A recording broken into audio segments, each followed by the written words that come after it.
We greet you in the wonderful and precious name of Jesus Christ of Nazareth. हम यीशु नासरी के महान और मधुर नाम में आप सबका अभिवादन करते हैं। We hope that you are doing well by the grace of Almighty God. हम आशा करते हैं कि परमेश्वर के अनुग्रह से आप सब कुशल होंगे। We were listening about Abraham from the 12th chapter. और हम अब्राहम के विषय में अध्ययन कर रहे थे, उत्पत्ति उसके 12वें अध्याय में से। Here the writer is explaining to us about the call of Abraham. और यहाँ पर लेखक अब्राहम की बुलाहट के विषय में विस्तार से हमें बताते हैं। We are going to look at the 4th verse. और आज हम चौथी आयत के ऊपर में अध्ययन करेंगे। So Abraham went forth as the Lord had spoken to him, and Lot went with him. Now Abraham was 75 years old when he departed from Haran. यहोवा के इस वचन के अनुसार अब्राम चला और लूत भी उसके संग चला, और जब अब्राम हारान देश से निकला उस समय वो 75 वर्ष का था। From the book of Genesis, the first chapter to the 11th chapter, we see the creation which God did for this world. और जब हम उत्पत्ति के पुस्तक का अध्ययन करते हैं तो हम उसकी पहले अध्याय से 11वें अध्याय के बीच में देखने पाते हैं कि परमेश्वर ने किस प्रकार से सृष्टि का निर्माण किया या उत्पत्ति की। We see the fall of man. और हम मनुष्य के पतन के विषय में देखते हैं। We see the flood. हम जल प्रलय या बाढ़ के विषय में देखते हैं। And we see about the nations.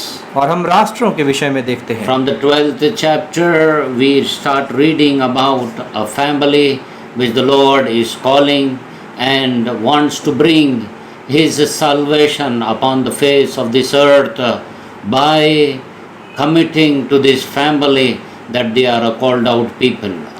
और जब हम 12वें अध्याय की ओर चलते हैं और उसमें अध्ययन करते हैं तो हम देखने पाते हैं कि परमेश्वर एक परिवार के विषय में बात करता है, उस परिवार की बुलाहट के विषय में बात करता है, उस परिवार के चुने जाने के विषय में बात करता है, और किस प्रकार से परमेश्वर अपने उद्धार की योजना को उस परिवार के ऊपर प्रकट करता है, वहाँ से उसे शुरू करता है। और हम देखने पाते हैं कि कैसे वो परिवार वहाँ से बुलाया जाता है। We are looking into the depthness of this subject on the call of Abraham. और आज हम उस विषय की गहराई के ऊपर में अध्ययन करने जा रहे हैं जिसका शीर्षक है अब्राहम की बुलाहट। Abraham was called by Almighty God when he was staying in this place called Ur.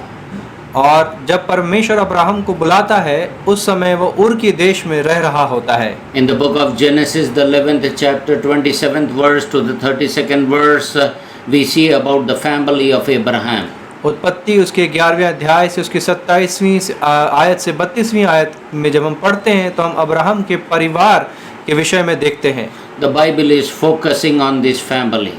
और बाइबल इस परिवार के ऊपर में अपने ध्यान को काफ़ी ज़्यादा निर्धारित करता है। Here God's call to Abram is coming and he is coming out of this place. यहाँ पर अब्राहम को परमेश्वर बुलाता है और वो स्थान से बाहर निकलता है। According to Jewish midrash, we come to know that his brother Haran was put in fire and was burned in front of the family, in front of Terah. जब हम मिद्राश लेखन के विषय में थोड़ा सा पढ़ते हैं तो हम वहाँ देखने पाते हैं, हम ये बात जानने पाते हैं कि किस प्रकार से हारान अपने परिवार के सामने, अपने पिता तेरा के सामने आग में जला दिया गया। Abraham's faith started building at this juncture of time. और अब्राहम का विश्वास इस समय पर बनना चालू हो गया। He knew the God's call in his heart. वो परमेश्वर की उस बुलाहट को अपने हृदय में जान गया। This family was descendant of Shem, the son of Noah. और ये परिवार शेम के घराने से आता है जो नूह का पुत्र था। And at quite old age, at the age of 75, God is calling him out from Haran. और काफ़ी उम्र में 75 वर्ष की उम्र में परमेश्वर अब्राहम को हारान देश से बाहर बुलाता है। The word says, so Abraham departed as the Lord had spoken unto him.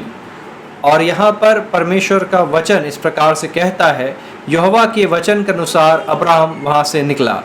So here Abraham is leaving and he is obeying God's command and he is walking to this call.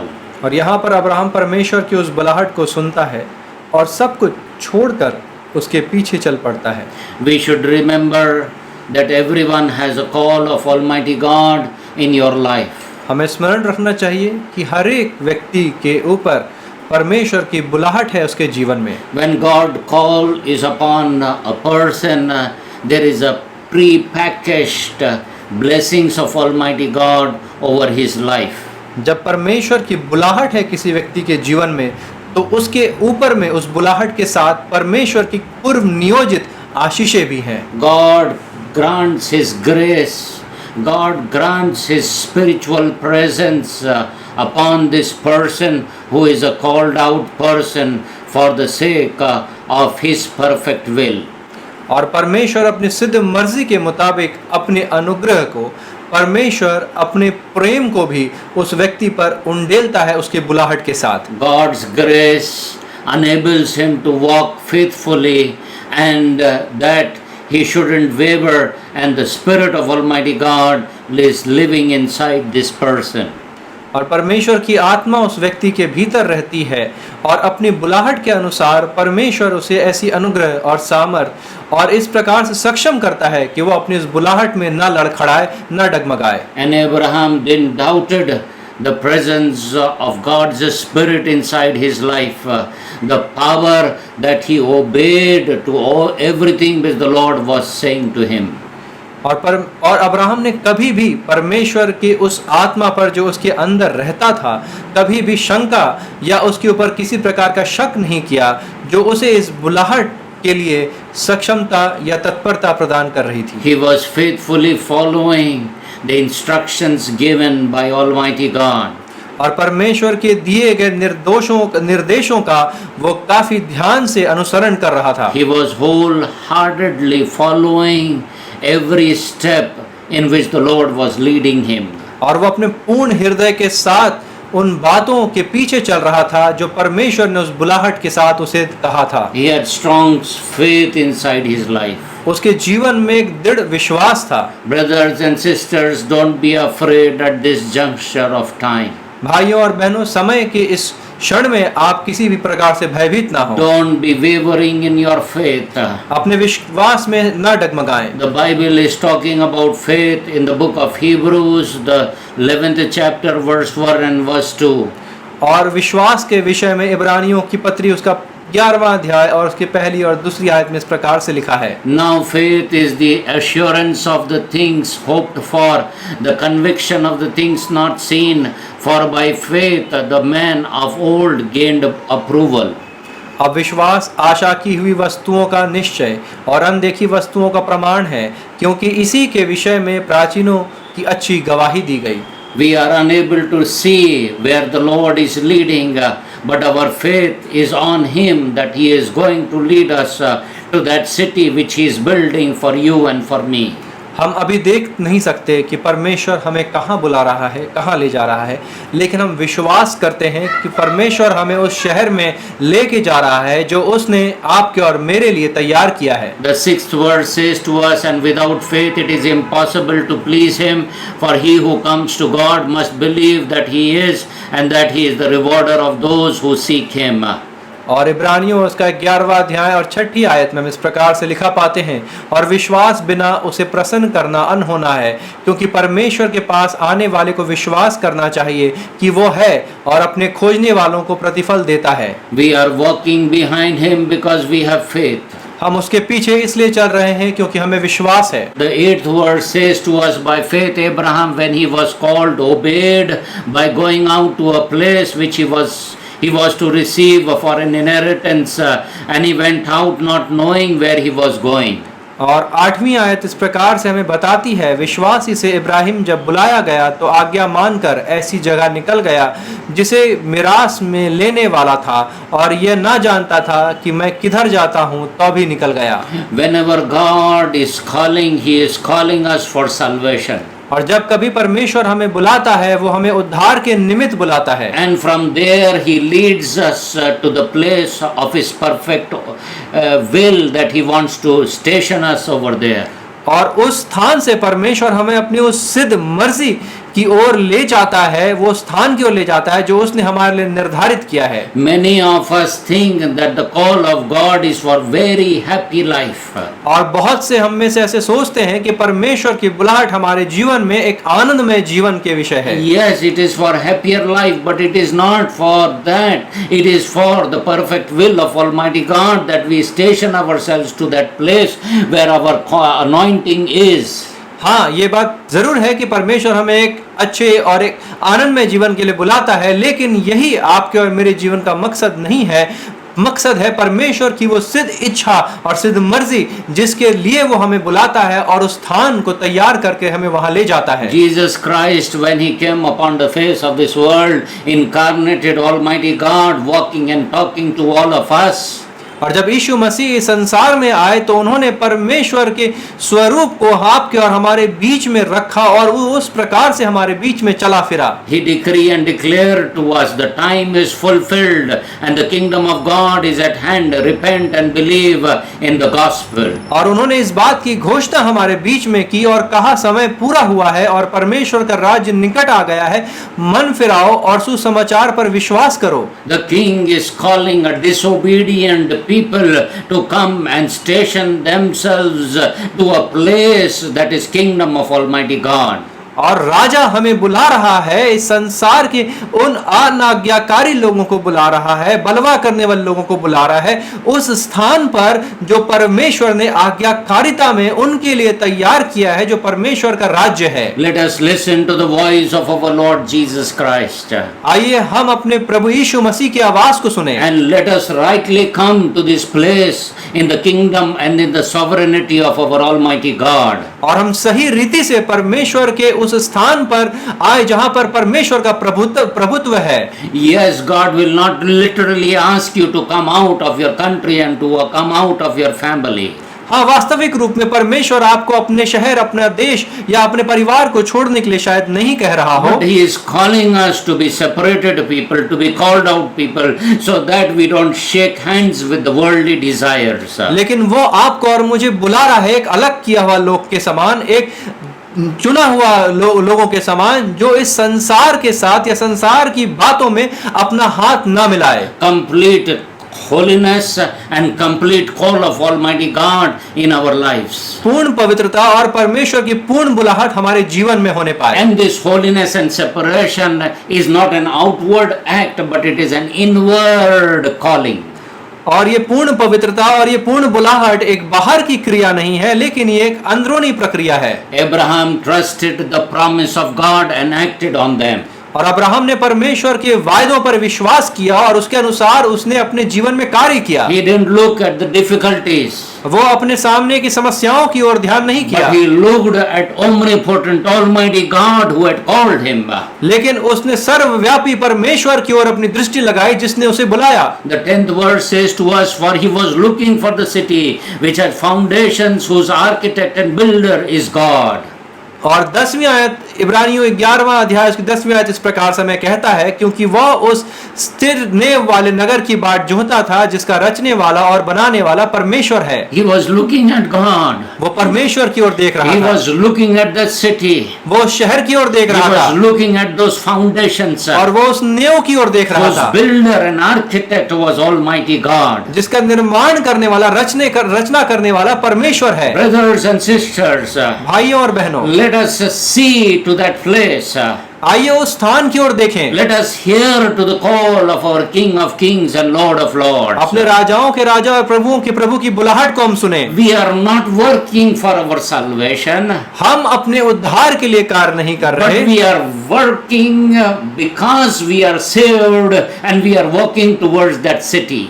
हम इसलिए कार्य कर रहे हैं क्योंकि हम बचाए गए हैं, उद्धार में लाए गए हैं और हम उस शहर की ओर पहुंचने के लिए कार्य कर रहे Our हैं। salvation is by faith. और हमारा उद्धार विश्वास के द्वारा है। And from cross we are walking to that city which we are called for. और हम क्रूस के पास से उस स्थान की ओर चल रहे हैं जिसके लिए हमें बुलाया गया है। Some people argue that faith saves us. कुछ लोग इस प्रकार से विवाद करते हैं कि विश्वास के द्वारा बचाए गए हैं, No, we have to act on that faith also. लेकिन हमें उस विश्वास के अनुसार कार्य भी करना है। Such faith, if it is genuine, inevitably produces a life of growth in godliness. यदि वो तथ्य सच है तो वो एक ऐसे जीवन को उत्पन्न करेगा जो कि फलदायक हो। A person who is professing that he is a believer, he is a disciple of Jesus Christ, that person will show evidences of life and following Jesus Christ in his true way. यदि कोई व्यक्ति इस बात की घोषणा करता है कि मैं एक विश्वासी हूँ, मैं एक चेला हूँ, तो उसका जीवन ऐसा होना चाहिए जो इस बात की गवाही दे सके कि उसके अंदर जीवन है और वो जीवन उसमें से बहता हो। Faith alone is not genuine. विश्वास अकेला ही सिद्ध नहीं है। Demons also have faith and they waver. और दुष्ट आत्माएं भी विश्वास करती हैं और कांपती हैं। Our true saving faith produces good work. और हमारा सच्चा विश्वास एक अच्छे कार्य को उत्पन्न करता है। The book of Matthew 7th chapter 21 verse to the 23rd verse, Jesus is decreeing and saying to the people who are there, not everyone who says to me, Lord, Lord, will enter the kingdom of heaven, but he who does the will of my Father who is in heaven. Many will say to me on that day, Lord, Lord, did we not prophesy in your name, and in your name cast out demons, and in your name perform many miracles? And then I will declare to them, I never knew you. Depart from me, you who practice lawlessness. मती रचित सुसमाचार उसका 7वां अध्याय उसकी 21 से 23वीं आयत में यीशु मसीह स्वयं इस बात को कहते हैं कि जो मुझसे हे प्रभु कहता है उनमें से हर एक स्वर्ग के राज में प्रवेश ना करेगा, परंतु वही जो मेरे स्वर्ग की पिता की इच्छा पर चलता है। उस दिन बहुतेरे मुझसे कहेंगे, हे प्रभु, क्या हमने तेरे नाम से भविष्यवाणी नहीं की और तेरे नाम से दुष्ट आत्माओं को नहीं निकाला और तेरे नाम से बहुत अचंभे के काम नहीं किए? तब मैं उनसे खुलकर कह दूंगा कि मैंने तुमको कभी नहीं जाना, हे कुकर्म करने वालों, मेरे पास से चले जाओ। A truly spiritual person pleases God by trusting Him. एक सच्चा आत्मिक व्यक्ति परमेश्वर को प्रसन्न करता है उस पर विश्वास करने के द्वारा, And that he loves God by obeying Him. और वो परमेश्वर से प्रेम करता है परमेश्वर की आज्ञा मानने के द्वारा। He can never experience the delights of God's love until all on the altar he will lay. वो तब तक परमेश्वर के प्रेम का आनंद महसूस नहीं कर सकता जब तक वो उसकी वेदी पर अपना सब कुछ समर्पित ना कर दे। For the favor he shows and the joy he bestows are for them who will trust and obey. परमेश्वर का अनुग्रह और उसका आनंद उनके लिए है जो अपना सब कुछ परमेश्वर को समर्पित करते हैं और उस पर विश्वास रखते हुए उसकी आज्ञा मानते हैं। Abraham experienced this truth. और अब्राहम ने इस सच्चाई को अपने जीवन में अनुभव किया। His obedience to God was possible because of his faith in God. और परमेश्वर पर उसकी आज्ञाकारिता इसीलिए संभव हो पाई क्योंकि वो परमेश्वर पर विश्वास रखता था। He was a life of learning to trust and to obey. और उसका जीवन हमारे लिए एक सीखने का जीवन है विश्वास और आज्ञाकारिता में। Yes, brothers and sisters, we have to learn so many things from his life. हाँ मेरे भाइयों और बहनों, उसके जीवन से हमें बहुत कुछ सीखने की आवश्यकता है। Bible says, and Lot went with him. और बाइबल बताती है और लूत भी उसके संग चला। How can he take Lot with him? कैसे वो लूत को अपने संग ले गया? It was told to him, go forth from your country and from your relatives. और उसे कहा गया था कि तुम अपने देश और अपनी जन्मभूमि और अपने पिता के घर को छोड़कर उस देश में जाओ। And Lot was his relative. और लूत उसके घर का रिश्तेदार था। He shouldn't have taken Lot. उसे लूत को नहीं ले जाना चाहिए था। Does this show disobedience? क्या ये अनाज्ञाकारिता को दिखाता है? Possibly could be his weak faith. हो सकता है उसका एक कमजोर विश्वास हो। We cannot state with certainty, but we can say that it was not until Genesis 15:6 that his faith was declared by Almighty God, that it was accounted for him as righteousness. हाँ, हम कह सकते हैं, लेकिन हम इसको निश्चयता के साथ नहीं कह सकते जब तक कि उत्पत्ति उसका 15वां अध्याय उसकी 6वीं आयत में परमेश्वर स्वयं इस बात की गवाही देता है कि उसका विश्वास के कारण वो धर्मी गिना गया। In any event, Abraham clearly had faith in what Jehovah had spoken to him. किसी भी परिस्थिति में क्यों ना हो, अब्राहम को परमेश्वर यहोवा ने जो उसे कहा था उस बात पर पूर्ण विश्वास था। But Lot, walking along with him, had to depart to this place called Sodom and Gomorrah. लेकिन लूत जो उसके संग संग चल रहा था, कुछ समय बाद उसे अब्राहम का साथ छोड़कर उस स्थान पर जाना पड़ा जो सदोम और अमोरा कहलाता है। Peter declares about his faith to us in 2 Peter 2nd chapter 6th verse to the 9th verse. और पत्रस स्वयं उसके इस विश्वास के बारे में हमें बखान करते हैं। दूसरा पत्रस उसका 2रा अध्याय और 6वीं आयत से 9वीं आयत में। God condemned the cities of Sodom and Gomorrah to destruction by reducing them to ashes, having made them an example to those who would live ungodly thereafter. And if he rescued righteous Lot, oppressed by the sensual conduct of unprincipled men, for by what he saw and heard that righteous men, while living among them, felt his righteous soul tormented day after day with their lawless deed, then the Lord knows how to rescue the godly from temptation and to keep the unrighteous under punishment for the day of judgment. और सदोम और अमोरा के नगरों को विनाश का ऐसा दंड दिया कि उन्हें भस्म करके राख में मिला दिया, ताकि वे आने वाले भक्तिहीन लोगों की शिक्षा के लिए एक दृष्टांत बने। और धर्मी लूत को, जो अधर्मियों के अशुद्ध चाल चलन से बहुत दुखी था, छुटकारा दिया, क्योंकि वो धर्मी को उनके बीच में रहते हुए और उनके अधर्म के कामों को देख देख कर और सुन सुनकर हर दिन अपने सच्चे मन को पीड़ित करता था। तो प्रभु के भक्तों को परीक्षा में से निकाल लेना और अधर्मियों को न्याय के दिन तक दंड की दशा में रखना भी जानता है। There is a good news for you, brothers and sisters. भाइयों और बहनों, आपके लिए एक शुभ संदेश है। If God could keep Lot saved under this unrighteous generation, He will keep you safe and sound during this time when this great and dreadful unrighteous people are hovering and brooding over this place. मेरे भाइयों और बहनों, जब परमेश्वर लूत को उस अधर्मी पीढ़ी के बीच में सुरक्षित रख सकता है, तो परमेश्वर आज आपको और मुझे भी इस ऐसी पीढ़ी में, एक ऐसे समय में जब हम अपने चारों ओर ऐसे लोगों को देखते हैं जो काफी धूर्त हैं और जो हर प्रकार से आपके विनाश के लिए कामना करते हैं, उनके बीच परमेश्वर आपको और मुझे सुरक्षित रखना जानता है। Whatever you bring with you from the old life into the new life is likely to create problems. यदि आप अपने पुराने जीवन में से कुछ बातों को नए जीवन में लाएंगे, तो वो बात आपके जीवन में समस्या खड़ी कर सकती है। Terah, Abraham's father, kept Abraham from fully following and obeying the Lord. तेरह जो अब्राहम के पिता थे, उन्होंने अब्राहम को पूर्ण रीति से परमेश्वर की आज्ञाकारिता में चलने में एक रुकावट बन गए। If you will see the genealogy of Terah and the relatives that he had, many of their names come from the surrounding places. Haran, these cities were there or villages were there.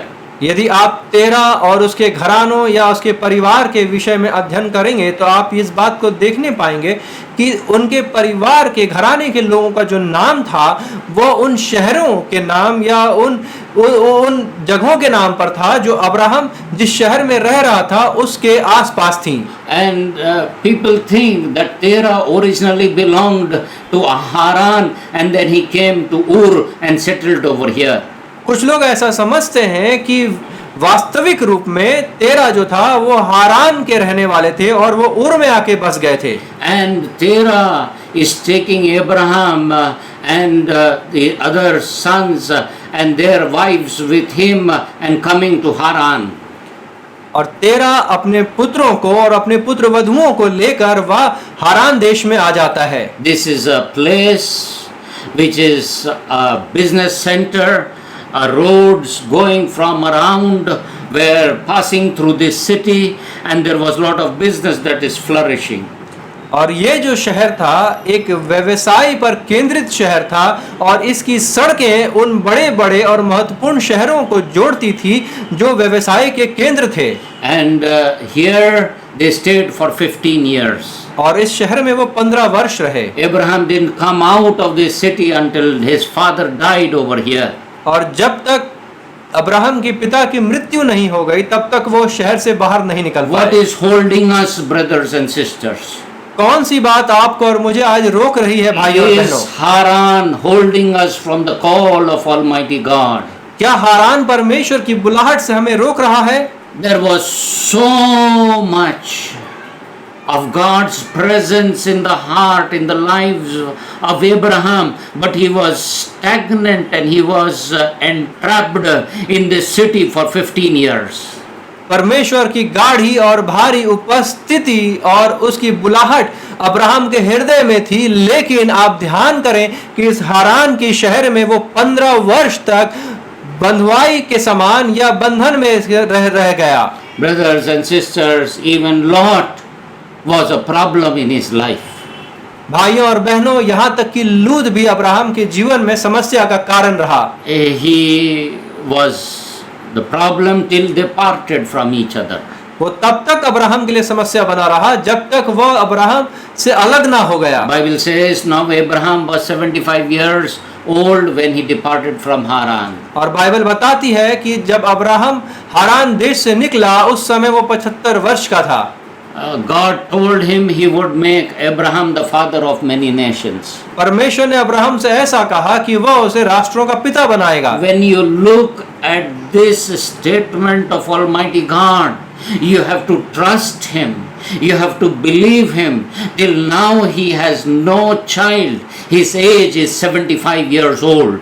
और जब आप परमेश्वर की कथन को सुनते हैं तो आपको उस पर विश्वास करना होगा, क्योंकि अब्राहम को जब परमेश्वर यहाँ पर यह बात कह रहा है तब उसके एक भी पुत्र नहीं है और वो 75 वर्ष का हो चुका है। And his wife is 65 years old. और उसकी पत्नी 65 वर्ष की हो चुकी है। And at this old age, God's call is upon his life. और इस उम्र में परमेश्वर की बुलाहट अब्राहम के जीवन पर है। I would love to let you know, brothers and sisters, even if you are old, God's calling is upon your life. मेरे भाइयों और बहनों, मैं बहुत ही प्रेम के साथ आपको बताना चाहता हूं कि यदि आज आप बूढ़े हो चुके हैं तो भी परमेश्वर की बुलाहट आपके जीवन पर है। God is not limited to time.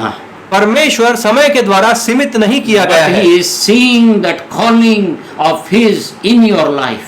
लेकिन परमेश्वर अपनी उस बुलाहट को आपके जीवन में देख रहा है। And that he wants to see what you are doing regarding that calling that he has called you for. और परमेश्वर रुचि रखता है उस बात को देखने में कि उस बुलाहट के लिए आप अपने जीवन में क्या कदम उठा रहे The हैं। book of Ephesians 1st chapter and 4th verse mentions to us that you were chosen in God before the foundations of this world, that in Jesus Christ you may become the adopted sons and daughters of Almighty God. इफिसियों उसका पहला अध्याय और उसकी चौथी आयत हमें इस प्रकार बताती है, जैसा उसने हमें जगत की उत्पत्ति से पहले उसमें चुन लिया ताकि हम मसीह में परमेश्वर के वारिस ठहरें। So age is no limit, brothers and sisters. इसीलिए उम्र कोई सीमित करने वाली वस्तु नहीं है भाइयों और बहनों। And your calling is not now, it is from the foundations, before the foundations of the world. और आपकी बुलाहट आज से नहीं है, अभी से नहीं है, वरन उस समय से है जब जगत की उत्पत्ति के समय में उसकी नींवें रखी जा रही थी। What a life he might have experienced. क्या जीवन का उसने अनुभव किया होगा। Oh, he was walking without shaking in faith towards this place which he did not know anything about. और वो बिना डगमगाए, बिना हिले, वो विश्वास के साथ उस देश की ओर चला जा रहा था जिसके विषय परमेश्वर ने उसे वायदा किया था। The book of Hebrew 11th chapter and 10th verse says to us, looking for a city which has foundations, whose architect and builder is God. इब्रानियों उसका 11वां अध्याय 10वीं आयत हमें इस प्रकार से बताती है, क्योंकि वह उस स्थिर नेव वाले नगर की बाट जोहता था जिसका रचने वाला और बनाने वाला परमेश्वर है। He was walking because he was looking for a city, he was looking for a foundation whose builder was God himself and he was the architect of his life.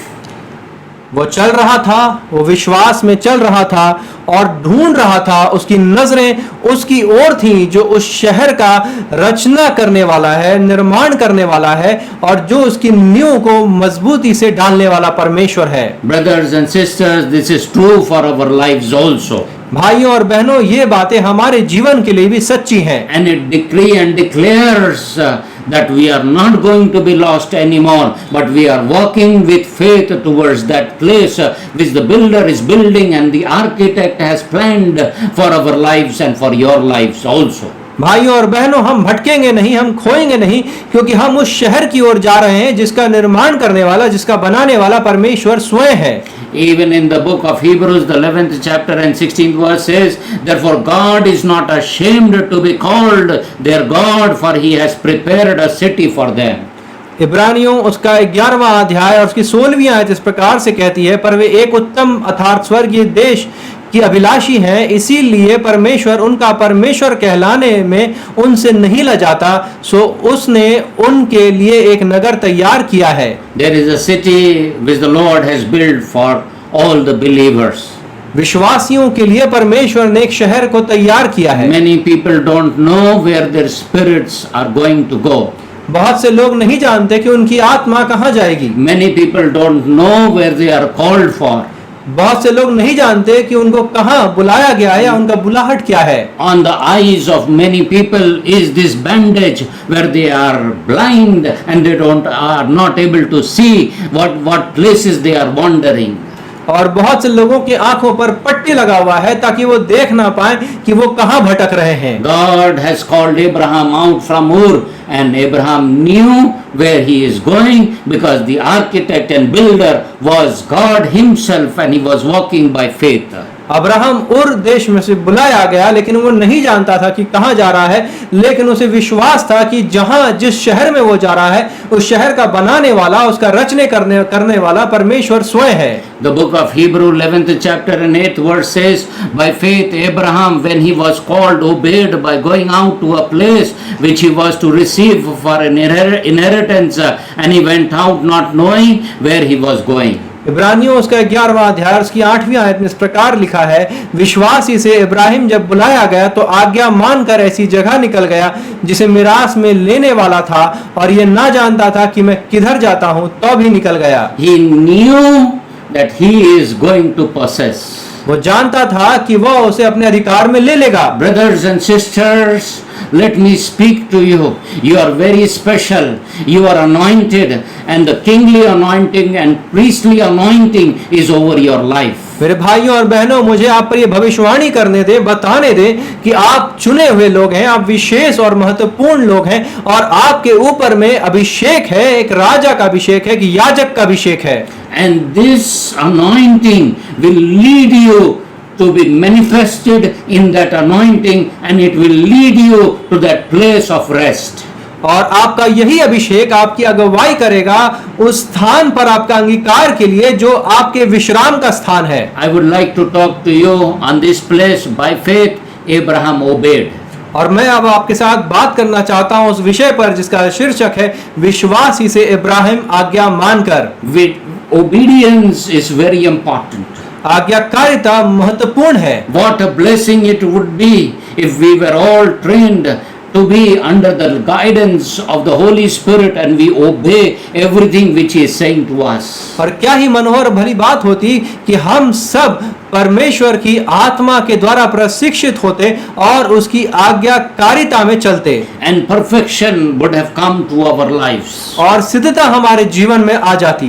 This Lord would have been manifested in a supernatural way, and people around us would have looked and seen how loving and beautiful we are, so that we have good relationship with everyone around us. और तब परमेश्वर हमारे अंदर अंगीकार किया जाता और हमारे आसपास के लोग जान जाते कि हमारा परमेश्वर क्या ही मनोहर है, क्या ही खूबसूरत है। Justice would be in us. न्याय हमारे अंदर होता, Peace in us. शांति हमारे अंदर होती, Envy wouldn't have any place. हमारे अंदर किसी प्रकार के जलन का कोई स्थान न होता, No war in our hearts for anyone. कोई झगड़ा हमारे हृदय में नहीं होता किसी के लिए, But love लेकिन प्रेम, joy, आनंद, rest, विश्राम, happiness खुशी would rule in our hearts because of this obedience. इस आज्ञाकारिता के कारण हमारे हृदय में राज करती। You know, these signs will follow those who are obedient to the call of Almighty God. आप जानते हैं ये चिन्ह उनके जीवन में पूरी होती है जो उसकी आज्ञाकारिता में चलते हैं। And faith starts from our mind. और विश्वास हमारी सोच से शुरू होता है, It comes in our understanding. वो हमारी समझ में आता है, It comes to our heart. वो हमारे हृदय में आता है, And we start walking behind our Lord, और हम अपने परमेश्वर के पीछे चलने लगते हैं trusting on the work that He has done for our lives, और उन कार्यों पर विश्वास करते हैं जो परमेश्वर ने हमारे जीवन में हमारे लिए किया है, and resting on His salvation. और उसके उद्धार में विश्राम करते हैं। And faith becomes the morning star or the starting point in a believer's life. और विश्वास एक विश्वासी के जीवन में भोर का तारा या शुरुआत का एक बिंदु बन जाता है। We would work the works of God from here, from the cross, and go towards that city. और हम इसी स्थान से, क्रूस के स्थान से कार्य शुरू करते हैं उस स्थान पर जाने के लिए जो परमेश्वर ने हमारे लिए तैयार किया है। We don't give secondary place to obedience. हम आज्ञाकारिता को दूसरा स्थान नहीं देते। Many of us, we think that works religion will save us.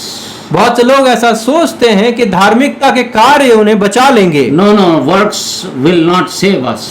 नहीं नहीं, आपके कार्य आपको नहीं बचाएंगे, Faith will save us. विश्वास आपको It बचाएगा। will bring us to the cross. वो आपको क्रूस के पास लेकर आएगा, Exchange our life with the Messiah. वो आपके जीवन का अदला बदली करेगा मसीहा के And साथ। from here it becomes a life of obedience, and we march on towards the place of our perfectness or our calling.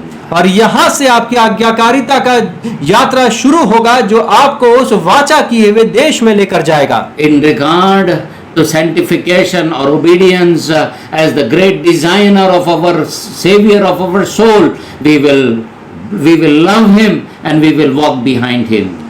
और उस पवित्रता और आज्ञाकारिता के पीछे जो कि परमेश्वर जो बनाने वाला है, जो उसका निर्माण करने वाला है, उसके संदर्भ में यदि हम देखें जिसके लिए मसीहा स्वयं अपने जीवन का बलिदान देता है। We are elected for holiness. हम पवित्रता के लिए चुने गए हैं। We are elected for God's Spirit inside us and leading by that Spirit to that place by the word, reading of the word of Almighty God and by our prayers. और हम परमेश्वर के द्वारा चुने गए हैं कि हम पवित्र आत्मा की अगुवाई में उस देश में पहुंचे जो परमेश्वर ने हमारे लिए तैयार किया है, और पवित्र आत्मा हमें अगुवाई देती है परमेश्वर के वचन का अध्ययन करने के द्वारा और प्रार्थना करने के द्वारा। We are zealous for the good works that He has already prepared for our lives. और हम उन कार्यों को करने के लिए जलन को रखते हैं जो परमेश्वर ने हमारे जीवन के लिए पहले से ही तैयार किया है। We don't get involved in the sinful and lustful desires of this world. हम इस संसार की गंदी और दुष्टता और पाप में अभिलाषाओं के लिए अभिलाषी नहीं है। We are called to be saints of Almighty God. हम बुलाए गए हैं कि हम परमेश्वर के संत कहलाएं। Obedience is the grand object of the work of grace in our hearts, and we have chosen it and we are called out for that. और आज्ञाकारिता हमारे जीवन में, हमारे हृदय में वो बड़ा वस्तु है जो कि परमेश्वर की बुलाहट के अनुसार हमारे जीवन में रखा गया है। And God is pleased because of that. और इस कारण से परमेश्वर आनंदित होता है। The obedience that comes of faith is of a noble sort. आज्ञाकारिता जो विश्वास के कारण आती है वह एक उत्तम वस्तु है। Obedience of a slave ranks very little higher than the obedience of a well-trained dog or horse. यदि आप ध्यान करें तो आप इस बात को समझने पाएंगे, एक आज्ञाकारिता जो कि बंधुआई के कारण आती है, दासत्व के कारण आती है, वह उस आज्ञाकारिता से भी निचली स्तर का है जो कि एक पशु में, एक प्रशिक्षित घोड़े या कुत्ते में प्रशिक्षण के द्वारा आती है। He is obedient because he is afraid of the crack of the whip. एक पशु इसलिए आज्ञाकारिता में रहता है क्योंकि उसे उस चाबुक की मार का डर है। Obedience which is not cheerful and which is not from our heart, it is not obedience at all, but it is a fearful thing in our being.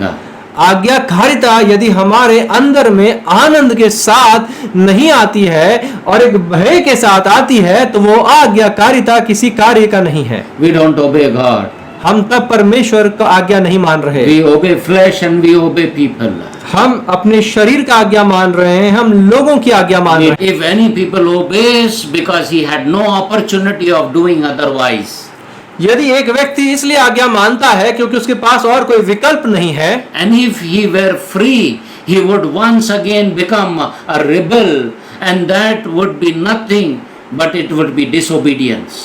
और उस व्यक्ति को यदि मौका मिले तो वो बलवा करे या वो अनाज्ञाकारिता करे तो मेरे भाइयों और बहनों वो कोई आज्ञाकारिता नहीं लेकिन अनाज्ञाकारिता है। The obedience of faith springs from a principle within us. It is not outside and not of compulsion from anyone which we are obeying because of this pressure over our lives.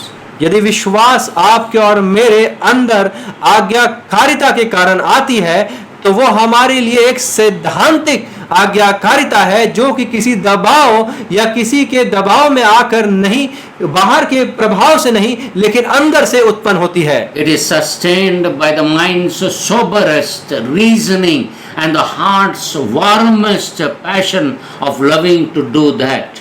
और ऐसी आज्ञाकारिता हमारे सोच विचार के विचार विमर्श के द्वारा स्थिर की जाती है और हमारे हृदय के अंदर के उस गहरे प्रेम के द्वारा उसे मजबूती प्राप्त होती है। The man reasons within himself that he ought to obey his Redeemer, the Father, his God.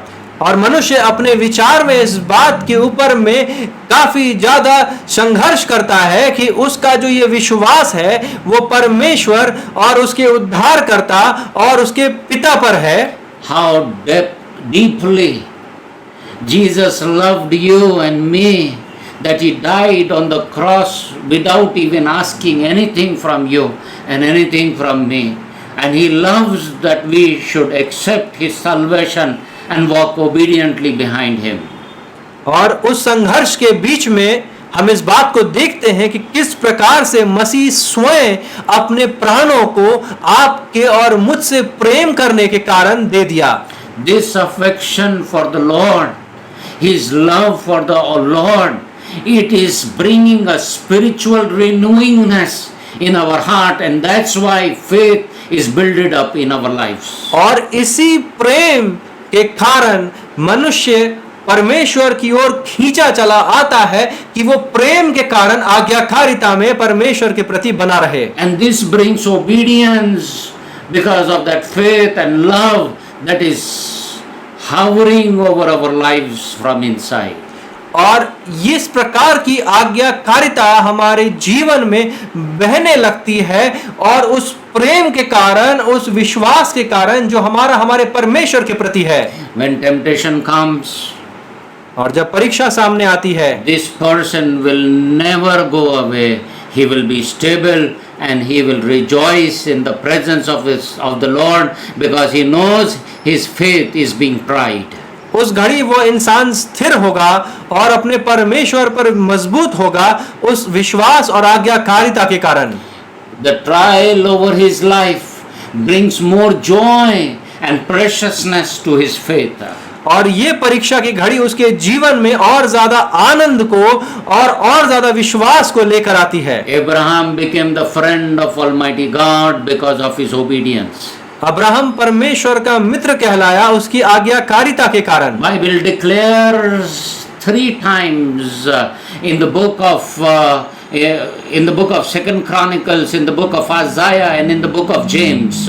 और बाइबल 3 बार इस बात के बारे में बताती है, दूसरे इतिहास में, यशायाह नबी की पुस्तक में और याकूब की पत्री में, that Abraham was the friend of God. कि अब्राहम परमेश्वर का मित्र था। How nicely he molded his faith and came to a place where God became his friend. किस प्रकार खूबसूरती के साथ उसने अपने विश्वास को ढाला कि वो उस स्थान पर पहुंच गया जहां वो परमेश्वर का मित्र कहलाया। May the Holy Spirit work in us, brothers and sisters, so that by faith, like Abraham, we obey and become friend of Almighty God. भाइयों और बहनों, पवित्र आत्मा इसी प्रकार से आपके और मेरे जीवन में भी कार्य करे कि हम विश्वास के द्वारा परमेश्वर की उस आज्ञाकारिता में आने पाए। And Jesus has said to us, I don't call you servants, I call you my friends. और यीशु मसीह ने कहा है कि वो हमें दास और दासी नहीं बुलाता लेकिन मित्र बुलाता है। I preach to you today morning, brother, that obedience which is absolute obedience in Almighty God. मेरे भाइयों और बहनों, आज की सुबह मैं आपको प्रचार करता हूँ उस आज्ञाकारिता के लिए जो कि पूर्ण आज्ञाकारिता है परमेश्वर के प्रति। I preach to you obedience of a child. और मैं आपके बीच प्रचार करता हूँ उस आज्ञाकारिता का जो कि एक बच्चे में है। I preach to you not the obedience of slave. मैं आपके बीच में उस आज्ञाकारिता का प्रचार नहीं करता जो कि एक दासत्व के कारण आती है। I preach to you the obedience of love. मैं आपके बीच प्रचार करता हूँ उस आज्ञाकारिता का जो प्रेम के कारण आती है। I don't preach to you the obedience of terror. और मैं आपके बीच में उस आज्ञाकारिता के विषय प्रचार नहीं करता जो भय के कारण आती है। I preach to you obedience of faith. मैं आपके बीच प्रचार करता हूँ विश्वास की आज्ञाकारिता के I विषय। don't preach to you obedience of fearfulness. मैं आपके बीच में भय के कारण आज्ञाकारिता के विषय प्रचार नहीं करता। I urge you, brothers and sisters, that God should help us in order that we may come to a place of obedience. मेरे भाइयों और बहनों, आज मैं आपसे निवेदन करता हूं कि परमेश्वर हमारी अगुवाई करे कि हम उस आज्ञाकारिता के स्थान में पहुंचने पाए। The verse says, by faith Abraham obeyed. और वचन बताती है कि विश्वासी से इब्राहिम आज्ञा मानकर बचाया गया। Do you understand क्या आप समझते हैं what I am speaking to you? जो मैं आज आपसे कह रहा हूं? By faith Abraham obeyed. विश्वास के कारण अब्राहम ने आज्ञा मानी। In every case where the father of the faithful obeyed, it was the result of his faith. हर मामले में जहां विश्वास के पिता ने आज्ञा का पालन किया, यह उसके विश्वास का परिणाम था। And in every case in which you and I shall render true obedience, it will be a product of our faith. और हर मामले में जिसमें आप और मैं सच्ची आज्ञाकारिता प्रस्तुत करेंगे, यह हमारे विश्वास का परिणाम होगा। Obedience such as God can accept never comes out of a heart which thinks God is a liar. आज्ञाकारिता ऐसी जो कि परमेश्वर को ग्रहण योग्य है, वो कभी भी ऐसे हृदय से नहीं आ सकती जो सोचता है कि परमेश्वर झूठा है। We should know our God. We should know that He is truthful. We should know that He keeps His promises and we can trust Him. हमें जानना है कि हमारा परमेश्वर कौन है, हमें जानना है कि हमारा परमेश्वर सच्चा है, हमें इस बात को जानना है कि हमारा परमेश्वर अपने वायदे को पूरा करता है। We cannot trust a liar God. हम एक झूठे परमेश्वर पर विश्वास नहीं कर सकते, But we can trust a God who is a truthful, who will lay His life for us. Our Lord, who will not run away from dangers, but will secure us and keep us, even if we are going through those places where we don't know where we are going. लेकिन हम ऐसे परमेश्वर पर विश्वास करते हैं जो कि सच्चा है, जो कि अपने प्राणों को हमारे लिए देता है, जो कि हमें सुरक्षा में रखता है ताकि हमें उस स्थान पर पहुंचा सके जो उसने हमारे लिए तैयार किया है। This obedience will be brought by the Spirit of Almighty God in your life and in my life, that we believe on the truthfulness of our Lord, especially Jesus Christ who died for us on the cross. और परमेश्वर की आत्मा के द्वारा ही मेरे प्रियो ऐसी आज्ञाकारिता आपके और मेरे अंदर आती है, उस परमेश्वर पर विश्वास के कारण जिस परमेश्वर ने आपके और मेरे लिए अपने प्राणों को दे दिया। If you are unable to walk properly, यदि आप सही रीति से नहीं चल पा रहे, I would love that we should start checking our faith. तो मैं चाहूंगा कि आप और मैं अपना जीवन को जांचना शुरू करें। Because this road is very easy if we have faith and if we have love for our Almighty God. क्योंकि ये रास्ता तब बहुत ही सरल हो जाता है जब हमारा विश्वास हमारे परमेश्वर पर हो। We cannot force anyone, we cannot press anyone to walk on this road. हम किसी के ऊपर जोर जबरदस्ती नहीं कर सकते इस रास्ते पर चलने के लिए। This is a grace road which is freely given to us, that we walk faithfully and in obedience on this road. और ये अनुग्रह का रास्ता है जो हमें मुफ्त में दिया गया है ताकि हम इस रास्ते के ऊपर में विश्वास के साथ चलें। And that we are receiving this by faith in our lives. और हम विश्वास के द्वारा ही इसे अपने जीवन में ग्रहण करते हैं। Brothers and sisters, you are very important. भाइयों और बहनों, आप महत्वपूर्ण हैं। We accept the Lord Jesus by faith. हम यीशु मसीह को विश्वास के द्वारा अपने जीवन में ग्रहण करते हैं। And He teaches us obedience. और वो हमें आज्ञाकारिता सिखाते हैं। And creates in us और हमारे अंदर वो निर्माण करते हैं the more of faith in Him. अपने प्रति और विश्वास को। And you have the more of obedience of Him with us in manifested obedience. और आपके अंदर वो विश्वास हमारे साथ मिलकर अंगीकार होता है, which naturally flows from inside our life with faith. और जो विश्वास, एक ऐसा विश्वास हमारे अंदर से प्राकृतिक रूप से खुद बहता है। No one has to do anything like compulsion for our lives.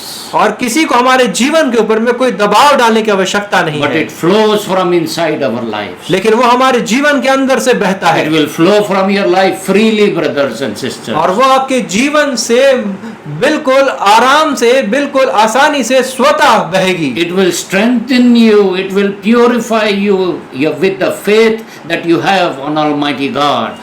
वो आपको शक्ति देगी, आपको सशक्त करेगी, आपके विश्वास को बढ़ाएगी जो आपका आपके परमेश्वर पर है। The response of faith, those who truly believe forsake all else to become faithful worshippers.